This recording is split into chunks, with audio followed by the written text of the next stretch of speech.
Nakibahagi na rin ang Pampanga Chamber of Commerce and Industry Incorporated o PAMCHAM sa mga nananawagan sa NLEX Corporation upang ayusin ang RFID system.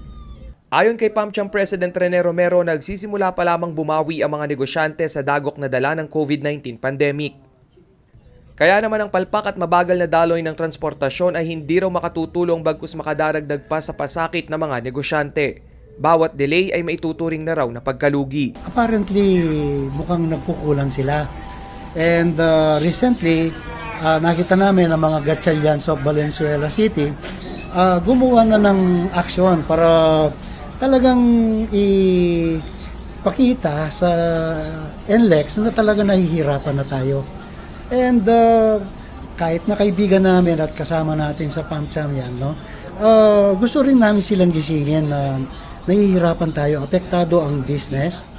Kaya naman panawagan nila sa NLEX Corporation magdeklara ng toll holiday o hindi pagkuha ng toll fee hanggat hindi na isasaayos ang RFID system.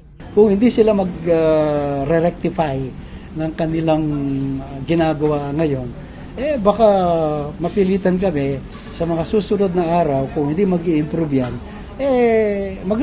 magre-request kami sa mga mayors natin na they will do the same what the Gatchalians did in Valenzuela City. Malaking abala raw ang mabigat at mabagal na daloy ng trapiko lalo na sa mga industriya ng manufacturing, pagkain at electronics na palagi ang mayroong delivery ng material at produkto sa Metro Manila. Hinimok na rin ng PAMCHAM ang mga lokal na pamahalaan ng Siyudad San Fernando, Mexico, San Simon at Mabalacat City na tularan ng naging hakbang ng Valenzuela City upang agarang kumilos ang NLEX Corporation. Kung ginawa ng Valenzuela yan, why not gawin din ng San Fernando Mayor, Angeles City Mayor at saka Mabalacat Mayor, no? Dito sa stretch ng Pampanga. Even Mexico at saka San Simon. Even Mexico and San Simon, no?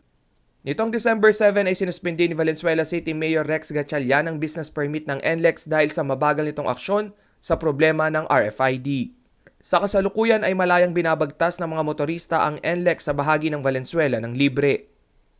Sa huli umaasa ang PAMCHAM na makapagbibigay ng solusyon ang pamunuan ng expressway sa lalong madaling panahon.